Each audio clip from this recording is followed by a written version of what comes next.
नरेंद्र मोदी को माफ नहीं कर पाएंगे। क्या चुनाव जीतने के लिए मोदी जी ने शंकराचार्यों का अधिकार छीना है? लग रहा है कि कुछ समय बाद कहीं आपको देशद्रोही ना कह दिया जाए। आपको डर नहीं लगता महाराज? क्या परेशानी है? आप राम मंदिर उद्घाटन में क्यों नहीं जा रहे? आपको क्या राम मंदिर का निमंत्रण मोदी जी ने भिजवाया है? मोदी जी राम मंदिर का थोड़ा बहुत उद्घाटन करके चुनाव जीत भी जाते हैं, तो इससे शंकराचार्यों को क्या दिक्कत है? अरे हिंदू हृदय सम्राट फिर से सत्ता में आ जाएंगे। अनिष्ट क्या अनिष्ट हो सकता है? दुर्भिक्ष, मरण, भय। महाराज आपके हिसाब से होना क्या चाहिए था जो नहीं हो रहा है राम मंदिर प्राण प्रतिष्ठा में? होना ये क्या चाहिए, होता होना तो ये अनिष्ट चाहिए। ना होता। आप कहा जा रहे हैं, बात ये आ रही है कि मोदी जी नहीं करेंगे, वो एक प्रतीकात्मक यजमान की तरह रहेंगे। जो दो लोग और हैं, मिश्रा जी हैं और उनकी जो पत्नी है, वो उद्घाटन करेंगे। इस पर आप क्या कहें? क्या ये उचित है? जो अभी आपने स्क्रीन पर वीडियो क्लिपिंग देखा, इनको हर कोई जानता है। ये हैं जानी मानी उत्तर प्रदेश की पत्रकार प्रज्ञा मिश्रा। इनको हम जानते हैं क्योंकि ये जो भारत सरकार है उनके खिलाफ ये हमेशा अपना मोर्चा खोले रहती हैं। जो भी सरकार है, अगर वो कोई गलत काम करता है या फिर अच्छा ही काम करता है तो उसके खिलाफ ये हमेशा आपको मोर्चाबंदी करते दिखेंगी। ये उत्तर प्रदेश के गलियों में या फिर चौक चौराहों पर या फिर पान की दुकानों पर या फिर ठेला पर कहीं भी खड़ा होकर आप इनके हाथ में माइक देखेंगे और ये मोदी सरकार का ये खिलाफत आपको करती नजर आएंगी। होना भी चाहिए। लोकतंत्र की खूबसूरती यही है कि जो भी सरकार है उसके खिलाफ भी बात करना चाहिए। अगर बात हम नहीं करेंगे तो फिर जो भी सरकार होती है, जो सत्ता पार्टी होती है, वो अपने मन का काम करती है। लेकिन बड़ा सवाल ये उठता है कि हम सरकार का विरोध करते करते अगर अपनी सभ्यता, अपनी संस्कृति और अपना जो भी धर्म है उसकी खिलाफत अगर हम करने लगे तो फिर मैं ऐसे शख्स को पत्रकार नहीं पत्रकार कहना पसंद करूंगा।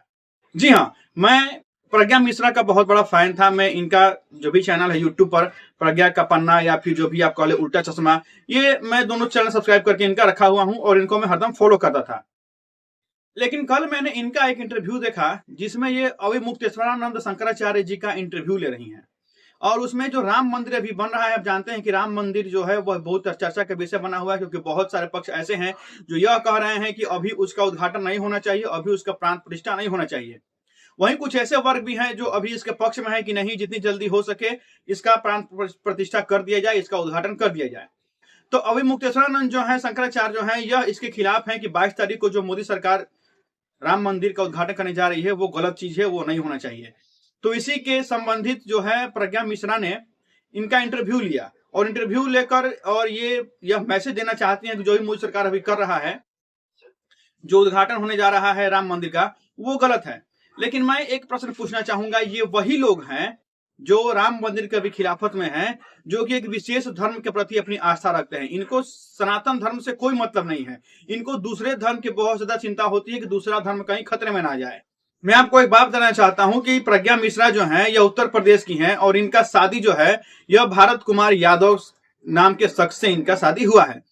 अब मैं इनसे एक सवाल पूछना चाहूंगा प्रज्ञा मिश्रा जी से कि आप जब आती हैं ऑनलाइन किसी का इंटरव्यू लेती हैं या फिर कहीं चौक चौराहे पर जाती हैं तो आप नीचे लिखती हैं प्रज्ञा मिश्रा पत्रकार, आप वहां पर प्रज्ञा यादव क्यों नहीं लिखती हैं? जरा हमको ये समझाइए। आप, हमारे भारत में यह माना जाता है और यह मानता भी है कि जब आपका शादी किसी से होता है तो आप उसका टाइटल ग्रहण कर लेते हैं। जो भी औरत होती है वो अपने हस्बैंड का टाइटल ग्रहण कर लेती है। लेकिन यहाँ पर प्रज्ञा मिश्रा आज भी प्रज्ञा मिश्रा ही लिखती हैं, प्रज्ञा यादव नहीं लिखती हैं, जबकि इनके पति का नाम भारत कुमार यादव है। अब मैं आपको बताता हूं कि प्रज्ञा मिश्रा जो है प्रज्ञा यादव क्यों नहीं लिखती हैं, प्रज्ञा मिश्रा क्यों लिखती हैं। आप जानते हैं कि आजकल हमारे देश में सनातनियों को भटकाने का एक बहुत ही षड्यंत्र रचा जा रहा है, या यूं कहें तो आजकल आप देखते होंगे कि ब्राह्मणों को बहुत ज्यादा टारगेट किया जाता है, चाहे वो कोई विशेष धर्म का हो या फिर बौद्ध धर्म हो या फिर कोई भी विशेष जाति के लोग हो, वो ब्राह्मणों को आजकल बहुत ज्यादा टारगेट कर रहे हैं। क्यों? क्योंकि ब्राह्मण ही ऐसा एक जाति है कि जो कि अपना सत्य सनातन धर्म को अभी तक बचाए रखा है या उसका प्रचार प्रसार करता है। जो भी आप देखते होंगे, जो रामचरितमानस का पाठ कहीं कराया जाता है, सत्यनारायण भगवान कथा कहीं कहा जाता है, या फिर कोई भी कथावाचक के रूप में या फिर कैसे भी अपना शिविर लगाकर जो साधु संत होते हैं वह अपने धर्म की चर्चा करते हैं और अच्छा अच्छा ज्ञान बांटते हैं। तो अगर किसी देश को अगर मिट्टी मिलाना है तो सबसे पहले उसके धर्म पर आप प्रहार कीजिए, उसके जो भी सभ्यता है, उसकी संस्कृति है, उस पर आप प्रहार कीजिए, वो देश ऑटोमेटिक ही डूब जाएगा, खत्म हो जाएगा। तो आज का हमारे देश में यही हो रहा है। अब एक बात सोचिए, ये प्रज्ञा मिश्रा है, इनका शादी हुआ है भारत कुमार यादव से, लेकिन ये अभी लिखती है प्रज्ञा मिश्रा। क्यों? क्योंकि ये एक विशेष जाति के लोगों को भटकाना चाहती हैं। अगर ये प्रज्ञा यादव लिखकर और सनातन धर्म के खिलाफ बात करेंगी तो आप जानते हैं कि हो सकता है कि कोई ब्राह्मण अगर उनका वीडियो देखेगा तो यही सोचेगा कि ये छोड़ो, ये तो यादव है, ये सनातन धर्म का आपने क्या जानती है, ये उल्टा सीधा बोल रही है। लेकिन अगर ये अपने नाम के नीचे प्रज्ञा मिश्रा लिखकर और फिर अगर सनातन धर्म के खिलाफ बात करेंगी तो हो सकता है कि 100 में से 2 या 5 या 10 ब्राह्मण ऐसे होंगे जो इनकी बातों को समझेंगे कि ना सही बात है, सही बोल रही है, क्योंकि ये एक ब्राह्मण है और अगर सनातन धर्म के खिलाफ बोल रही है तो जरूर इसकी बातों में कुछ सच्चाई होगा, इसलिए यह ऐसा बात बोल रही है। तो प्रज्ञा मिश्रा का यही टारगेट है कि ये बस सनातन धर्म को कैसे बदनाम करें और सनातन धर्म के खिलाफ कैसे बात करें। मैं इनका बड़ा फैन था, जब ये मोदी का विरोध करती थी तो मैं इनका फैन था कि चलो सरकार के खिलाफ कोई बात कर रहा है, लेकिन सरकार के खिलाफ बात करते करते आप क्यों हमारे सनातन धर्म के बारे में या हमारे सनातन धर्म के खिलाफ बात कर रही हैं? प्रज्ञा मिश्रा जी, आपसे एक अनुरोध है कि आप पत्रकारिता छोड़कर फिर से पत्रकारिता कीजिए। क्या जाता है आपका सनातन धर्म का फेवर लेने में? क्यों आप सनातन धर्म के खिलाफ बात कर रही हैं? आपने जिससे शादी किया नो मैटर, हम मानते हैं कि हमारा कोई मैटर नहीं है उसमें, आप जिससे मन शादी कर सकते हैं उससे कर सकती हैं, लेकिन फिर भी आपको कोई यह अधिकार नहीं है कि आप सनातन धर्म के बारे में उल्टा सीधा बोले या फिर उल्टा सीधा प्रचार करें। अगर आपका निजी जीवन है, आप किसी से भी शादी कर सकती हैं, किसी का भी टाइटल रखें या फिर न रखें, ये आपके निर्णय पर डिपेंड करता है। तो फिर ये हमारे ऊपर डिपेंड करता है कि हम सनातन धर्म को कैसी नजर से देखते हैं। आपको ऐसा नहीं करना चाहिए कि आप सनातन धर्म के बारे में आकर अपने यूट्यूब चैनल पर या फिर और कहीं आकर उल्टा सीधा बयान दें। तो आइए इनका हम इंटरव्यू देखते हैं कि अभी मुकेश्वरानंद से क्या क्या सवाल पूछती हैं और क्या क्या जवाब उनको मिलता है। और एक बात बता दूं कि ये जो भी सवाल अभी मुकेश्वरानंद शंकराचार्य से पूछेंगी उसका जवाब मैं इनको दूंगा, क्योंकि ये तो जानती हैं कि ये जो सुनना चाहती हैं वही इनके शंकराचार्य इनको जवाब देंगे, लेकिन मैं इनको सीधे सीधे जवाब दूंगा इस वीडियो में कि ये क्या सवाल पूछना चाहती हैं और उसका सही जवाब क्या होना चाहिए, क्योंकि इनको जवाब एक सच्चा सनातनी ही दे सकता है या फिर अपने संस्कृति, अपने सभ्यता, अपने धर्म से प्यार करने वाला ही दे सकता है। तो आइए इनका सवाल जानते हैं और उसका जवाब भी देखते हैं। महाराज, तो मैं आपसे यही पूछना चाहती हूँ कि क्या परेशानी है, आप राम मंदिर उद्घाटन में क्यों नहीं जा रहे हैं? मैं बताता हूं कि ये उद्घाटन में क्यों नहीं जा रहे हैं। ये उद्घाटन में इसलिए नहीं जा रहे हैं क्योंकि ये उस लॉबी से संबंध रखते हैं जो लॉबी हमारे राम मंदिर के खिलाफ है। ये उस लॉबी से संबंध रखते हैं जो एक लॉबी एक विशेष धर्म से प्यार करता है और उस विशेष धर्म का अगर कहीं भी धर्म स्थल बनता है तो उसके लिए 5 से 10 करोड़ रुपए दान दिए जाते हैं और फिर उस दान पर कोई भी सवाल नहीं उठाता है कि आखिर उनके लिए ऐसा दान क्यों दिया गया है। और जहां हमारे राम मंदिर के लिए जहां एक गरीब ने अपने घर से ईंट पत्थर दिए और रुपए पैसे दिए और उस दान के पैसे से अगर मंदिर बनाया जा रहा है तो बहुत सारे ऐसे ही लोबी के लोग जो हैं वह आकर सवाल खड़े कर रहे हैं कि राम मंदिर में इतना पैसा खर्चा हो रहा है और यह पैसा कहीं अगर स्कूल पे, विद्यालय पे या फिर हॉस्पिटल पे या फिर सड़क पे खर्चा हुआ होता तो हमारा देश डेवलप करता। तो ऐसे ही लोबी के लोग जो हैं जो राम मंदिर के खिलाफ हैं वो उद्घाटन में नहीं जा रहे हैं। बाकी जो राम मंदिर से प्यार करते हैं और चाहते हैं कि हमारा देश जो है वो अपने सनातन धर्म को बचा कर रखे, वैसे लोग आज भी राम मंदिर के फेवर में हैं और उसके उद्घाटन में जा रहे हैं। महाराज, रामनवमी तक मोदी जी ने सब्र क्यों नहीं किया है? 22 जनवरी की तारीख ही खोजकर क्यों लाई गई है? क्या चुनाव जीतने के लिए मोदी जी ने शंकराचार्यों का अधिकार छीना है? क्यों करें हम इंतजार रामनवमी का, दशहरा का या फिर छठ पूजा का या फिर दीपावली का? ये हमारे राम हैं, इनको किसी विशेष तिथि की आवश्यकता नहीं है। और एक बात बताते प्रज्ञा मिश्रा जी आपको कि आप यहाँ पर बैठकर सनातन धर्म के बारे में बात कर रही हैं और जो 22 जनवरी का जो डेट निकाला गया है वो बड़े बड़े विख्यात पंडितों के द्वारा ही डेट निकाला गया है। उस दिन जैसा हम लोग का अच्छा मुहूर्त कभी नहीं निकलता, उस दिन ही हम लोग का प्राण प्रतिष्ठा जो है मंदिर का होना चाहिए, उद्घाटन होना चाहिए। तो मैं आपको एक बात बता देना चाहता हूं कि आप पंडित नहीं हैं, आपने पंडिताई नहीं किया है। आप अगर पंडिताई की होती तो फिर आप प्रज्ञा मिश्रा नहीं प्रज्ञा यादव लिखती अपने नाम के नीचे। तो हमें रामनवमी का इंतजार नहीं करना है। आप कहां थी उस टाइम जब हमारे रामलला जो हैं वह भरी बरसात में ऐसे ही बिना छत के थे, नाली का पानी बाढ़ में उनके ऊपर से गुजरता था, उन पे धूप लगती थी, वो धूप में कड़कती धूप में वो जलते रहते थे। उस समय कहां थी आप और कहां थी आपकी ये लोबी? एक शब्द आपने नहीं उठाया कि रामलला के ऊपर एक टीन का छत भी डाल दिया जाए या फिर थोड़ा सा एक छत उनके ऊपर ढाल दिया जाए। उस वक्त तो आपके नजर नहीं आ रहे थे, लेकिन आज जब रामलला का मंदिर बनकर तैयार हो रहा है, भले ही 40% या 50% ही बना हो और उनका उद्घाटन होने जा रहा है, तो आप सवाल खड़ी कर रही हैं कि अभी तो केवल 40-50% ही बना हुआ है, अभी उद्घाटन नहीं करना चाहिए, अभी ऐसा नहीं करना चाहिए। अधूरे राम मंदिर के उद्घाटन से, गलत समय पर राम मंदिर के उद्घाटन से, गलत व्यक्ति के हाथों द्वारा राम मंदिर के उद्घाटन से क्या नुकसान हो सकता है महाराज? गलत समय, गलत व्यक्ति, अधूरा राम मंदिर, ये आपसे किसने कह दिया? आप हमको एक बात बताइए, आप जब कहीं जमीन लेते हैं अपना घर बनाने के लिए, और घर बनाकर क्या आप पूरा उस घर को जब फिनिश करवा देते हैं, जो भी प्लास्टिक पेंट होता है या फिर पंखा होता है, एसी होता है या जो कुछ भी होता है, पूरा छत ढलवाकर 2 मंजिला 3 मंजिला 5 मंजिला और ढलवाकर तब क्या आप उसमें गृह प्रवेश करते हैं? नहीं। आज भी हम देखते हैं कि जब अपना हम घर बनवाते हैं तो 2 कमरा 3 कमरा अपने फिलहाल के रहने लायक बनवाकर और अपना हम गृह प्रवेश कर लेते हैं और फिर उस घर को हम हमेशा बनाते रहते हैं, वो निर्माणाधीन रहता है।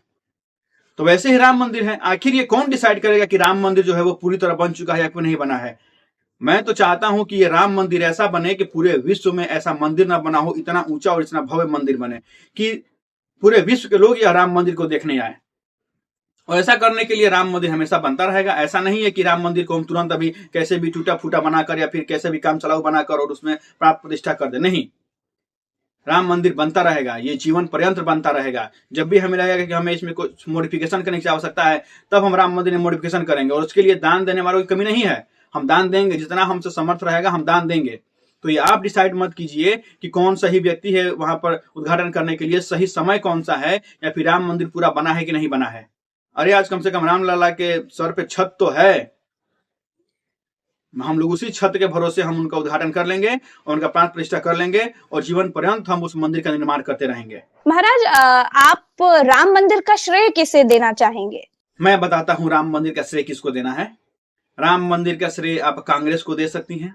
राम मंदिर का श्रेय आप केरला में जो विवादित बयान देते हैं कि सनातन धर्म को मिटा देना चाहिए, उनको आप दे सकती हैं। राम मंदिर का श्रेय आप आरजेडी को दे सकती हैं, जेडीयू को दे सकती हैं, या फिर राम मंदिर का श्रेय आप एक विशेष धर्म को दे सकती हैं जो हमेशा सनातन के खिलाफ रहता है। आप इन लोगों को श्रेय दे सकती हैं, क्योंकि यही लोग के कारण आज राम मंदिर जो है वह इतना भव्य बनकर तैयार हो रहा है। अगर ये लोग राम मंदिर के खिलाफ नहीं होते तो आज हम सनातनी जो है वो एकजुट नहीं हुए होते और इतना करोड़ों की संख्या में हम लोग दान नहीं दिए होते और घर घर से ईंट नहीं गया होता और आज ये भव्य राम मंदिर बनकर तैयार नहीं हुआ होता। तो मैं तो मोदी को श्रेय नहीं दूंगा, मैं श्रेय दूंगा इन्हीं पार्टियों को जो कि हमेशा राम मंदिर के खिलाफ या फिर राम के खिलाफ आकर आवाज उठाते हैं और राम के अस्तित्व पर आवाज उठाते हैं। मैं पूरा का पूरा श्रेय इन्हीं को देना चाहूंगा कि इन लोगों की वजह से हमारी आंखें खुल गई और आज भी हम ये बात कर रहे हैं, आज भी हम ये देख रहे हैं कि कौन कौन राम के फेवर में है और कौन कौन राम के विरुद्ध हैं। और आने वाले चुनाव में हम उसका जवाब भी देंगे। जो राम के विरुद्ध हैं, जो राम के विरुद्ध अड़कर बात कर रहे हैं, उन सबको जवाब हम अपने वोट से देंगे। और मैं फिर से धन्यवाद देना चाहूंगा इन सारे राजनीतिक पार्टियों का या फिर जो भी व्यक्तिगत रूप से बयान करते हैं, उन सभी का, जो राम के खिलाफ बात करते हैं, उन सभी का मैं धन्यवाद देना चाहूंगा कि उनकी वजह से आज हमारा राम मंदिर जो है वह बनकर तैयार हो रहा है और एक भव्य मंदिर बनकर तैयार हो रहा है। महाराज, तरह तरह की बातें चल रही हैं जब से आपने अपना पक्ष रखना शुरू किया है कि ये जो प्राण प्रतिष्ठा हो रही है, अधूरे राम मंदिर का उद्घाटन हो रहा है, ये उचित नहीं है, इससे अनिष्ट हो जाएगा। उसके बाद तरह तरह की बातें चल रही हैं, आपके लिए भी बड़ी बातें चल रही हैं, बड़ा विरोध हो रहा है। आज के समय को देखकर ऐसा लग रहा है कि कुछ समय बाद कहीं आपको देशद्रोही ना कह दिया जाए। आपको डर नहीं लगता महाराज? ये सवाल प्रज्ञा जी को सबसे पहले पूछना चाहिए था, क्योंकि आप जानते हैं कि एक पत्रकारों की ऐसी लॉबी है जो एकदम सुबह उठते ही चाय पीकर और फिर देश में नफरत फैलाने का काम करती है। खुद सरकार को खूब गाली देगी, सनातन धर्म को गाली देगी, जो भी अच्छा काम हो रहा है उसके बारे में अंट संट बोलेगी और फिर वही लॉबी जो है वह यह चिल्लाते हुए नजर आएगी कि उन पर देशद्रोह का कहीं खतरा ना आ जाए, उनको देश से बाहर ना निकाल दिया जाए, उनको जेल में न बंद कर दिया जाए। आज आप देखते होंगे कि पत्रकारों की एक ऐसी लॉबी बहुत ज्यादा संख्या में है कि जो एक विशेष धर्म को टारगेट करती है, सनातन धर्म को टारगेट करती है और एक विशेष धर्म के प्रति उनका जो है वो प्यार बहुत उमड़ता रहता है। और ऐसे लॉबी जो है वो हमेशा आप देखेंगे कि देश के हित में कभी आपको बात नहीं करते नजर आएंगी, हमेशा जात पात को बांट कर और किसी एक विशेष जाति के लोगों को गाली देते आपको नजर आएंगे। और यही लॉबी जो है फिर आपको चिल्लाते नजर आएगी कि हम संविधान हमारा खतरे में है और हम खतरे में हैं, हमको देशद्रोही साबित कर दिया जाएगा और हमें जेल में बंद कर दिया जाएगा। लेकिन आज 5 साल 10 साल 15 साल से यही लॉबी जो है वह चिल्ला कर गाली सबको दे रही है। तो ये प्रज्ञा जी को ये सबसे पहले क्वेश्चन पूछना चाहिए था। ये बस क्वेश्चन पूछने के लिए ही है और मीडिया पर दिखाने के लिए ही है कि इन पर देशद्रोह का कहीं केस न लगा जाए और इनको कहीं देश से बाहर ना निकाला जाए। बाकी वास्तव में ऐसा कुछ होता नहीं है, बस लोग चिल्लाते हैं आकर और फिर वही गाली देंगे सरकार को और फिर वही गाली देंगे किसी एक विशेष धर्म के लोगों को और सनातन धर्म के खिलाफ ये लोग बातें करेंगे। महाराज, आपके हिसाब से होना क्या चाहिए था जो नहीं हो रहा है राम मंदिर प्राण प्रतिष्ठा में? होना ये क्या होता तो अनिष्ट ना होता? मैं बताता हूं कि क्या अनिष्ट नहीं होता। वहां पर राम का मंदिर अगर नहीं बनता और जो विशेष धर्म के लोग थे वो अपना वहां पर धर्मस्थल बनाना चाहते थे, अगर वो वहां पर बन जाता तो अनिष्ट नहीं होता। अभी चूंकि वहां पर राम मंदिर बन रहा है इसलिए अभी अनिष्ट हो रहा है। हो सकता है कि बाद में बाढ़ आ जाए, पूरे भारत में भूकंप आ जाए, हो सकता है कि पूरा भारत खत्म हो जाए क्योंकि वहां पर राम मंदिर बनने जा रहा है। ऐसा कि हमारे अभी मुक्तेश्वरानंद ने कहा कि बहुत ही अनिष्ट होने वाला है और बहुत ही इसका दुष्प्रभाव पड़ेगा। तो हो सकता है कि आप लोग तैयार रहिए, जैसे ही राम लला का मंदिर का उद्घाटन होगा हो सकता है कि आप देखेंगे कि भारत पर परमाणु बम फेंक दिया जाए, या फिर भारत जो है वह बाढ़ में डूब जाए, या फिर आकाशीय बिजली टूट पड़े भारत पर और सब कोई यहाँ से नष्ट हो जाए। क्योंकि राम मंदिर बन रहा है। अनिष्ट तब नहीं होता जब किसी दूसरे धर्म का वहां पे धर्मस्थल बनता, तो अनिष्ट नहीं होता। यहाँ पे ये सुनना चाहती हैं प्रज्ञा मिश्रा जी, सॉरी प्रज्ञा यादव जी। महाराज जी, एक बात कही जा रही है कि राम मंदिर को राजनीति का अखाड़ा बनाया जा रहा है।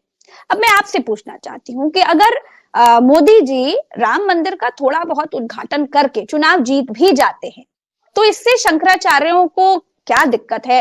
अरे हिंदू हृदय सम्राट फिर से सत्ता में आ जाएंगे। आखिर इन लोग को दिक्कत क्या होती है? अगर कोई व्यक्ति हिंदुत्व के बारे में बात करता है, सनातन धर्म के बारे में बात करता है, तो फिर ये इनको दिक्कत क्या होती है? ये क्यों ये बार बार कहते नजर आते हैं कि हिंदुत्व सम्राट, हिंदू सम्राट आ जाएंगे सत्ता में? अरे क्या दिक्कत है? यही तो आपका धर्म है ना, यही तो आपका संस्कृति है ना, यही तो आपका सभ्यता है ना। आज आप प्रज्ञा मिश्रा से प्रज्ञा यादव बोल रही हैं। अगर आपसे पूछा जाएगा कि आपके पूर्वज कौन थे, तो आप बड़े शान से बोलिएगा कि हमारे पूर्वज नाम ये मिश्रा थे, वो मिश्रा थे, वो मिश्रा थे। अगर आपका संस्कृति, आपका सभ्यता, आपका जो भी सनातन धर्म है वही नहीं रहेगा, तो प्रज्ञा मिश्रा जी आप किससे कहिएगा कि आपके पूर्वज कौन थे? तो कम से कम जो आपका संस्कृति सभ्यता है उसको जो बचा रहा है, उसके फेवर में जो बात कर रहा है, कम से कम एक बार ही सही उसको अच्छा तो बोल दीजिए। मैंने माना कि मोदी ने आज तक 100 अगर काम किए हैं तो 100 में 99 काम उसने गलती किया होगा, एक काम तो अच्छा किया होगा। आप कभी उस एक अच्छे काम को दिखाती हैं क्या टीवी पर या फिर जो भी आपका चैनल उस पर? कम से कम उस एक अच्छे काम को भी दिखा दीजिए। अगर कोई हमारे सनातन धर्म के फेवर में खड़ा है तो हमें उसको स्वागत करना चाहिए, क्योंकि ये हमारा धर्म है, हमारी संस्कृति है, हमारी सभ्यता है। इसको हम बचा पाएंगे तभी अपने बच्चों को भी हम बता पाएंगे कि हम किस सभ्यता से बिलोंग करते हैं। वरना आने वाले समय में ऐसा हो सकता है कि हमें कहने में शर्म भी आएगा, और अगर बच्चे हमारे पूछेंगे हमसे कि हम पहले किस धर्म में थे और आज किस धर्म में है, क्यों हमने अपना धर्म चेंज कर लिया, तो हम हो सकता है कि हमें बताने में शर्म आए कि हम इतने कायर थे कि जो हमारे लिए लड़ रहा था हम उसके फेवर में भी खड़े नहीं हो पाए, उसका हम साथ नहीं दे पाए, इसलिए आज हमारी ये हालत हुई है। आप देख लीजिए, बहुत सारी ऐसी जगह हैं, बहुत सारे ऐसे देश हैं जहां पर आपको देखने को मिल जाएंगे कि कितने हिंदू परिवर्तित हो गए हैं या उनका नामो निशान मिट गया है। तो ऐसा नहीं होना चाहिए। कम से कम जब एक व्यक्ति आपके फेवर में खड़ा है, आपकी संस्कृति सभ्यता को बचा रहा है, तो हमें उसका साथ देना चाहिए। आप उसके 10 कामों का जो है 99 कामों का जो गलत कर रहा है उसका विरोध कीजिए ना, कौन मना किया है? लेकिन एक अच्छा काम जब वो कर रहा है तो हम सब की ये दायित्व बनता है कि हम लोग उसके फेवर में खड़ा हो, और हमारे सभ्यता, हमारी संस्कृति से कोई कंप्रोमाइज नहीं होगा। ये आप कान खोलकर सुन लीजिए। आप भले ही आकर टीवी पर या अपने चैनल पर चिल्लाइए, सनातन धर्म के खिलाफ कितना ये बात कीजिए, लेकिन हम जानते हैं कि हमारे हृदय में जो है राम बसे हुए हैं और हमारे हृदय में जो है सनातन धर्म बसा हुआ है। हम इसको छोड़कर कभी कहीं नहीं जाने वाले हैं और इसके लिए अपनी हम जान तक न्यौछावर दे देंगे। तो लास्ट में मैं आप सभी से, दर्शकों से अनुरोध करना चाहूंगा कि आप इनके वीडियो को जरूर देखिएगा, और वीडियो आप सबका देखिए, मैं मना नहीं करूंगा, वीडियो सबका देखिए, लेकिन देखने के बाद आप अपने विवेक से सोचिए कि कौन आपके फेवर में बात कर रहा है और कौन आपके विपक्ष में बात कर रहा है। क्योंकि अपना भला जो है, अपनी सभ्यता, अपनी संस्कृति को कैसे बचाना है, ये हमसे बेहतर दूसरा हमको नहीं बता सकता है। इसलिए आप अपने विवेक का उपयोग करें और उन लोगों को चिन्हित करें जो आपको आपके मार्ग से, आपको आपके धर्म से, आपको आपके सभ्यता, आपके संस्कृति से जो आपको भटकाना चाहता है, उन लोगों को आप चिन्हित कीजिए और आने वाले चुनाव में उन लोगों को आप उनका मुंहतोड़ जवाब भी दीजिए। इसी आशा के साथ कि सनातन धर्म हमारा हमेशा अमर रहेगा और इसकी रक्षा के लिए अपने हम प्राण तक त्याग देंगे। मिलेंगे अगले अंक में, तब तक के लिए धन्यवाद।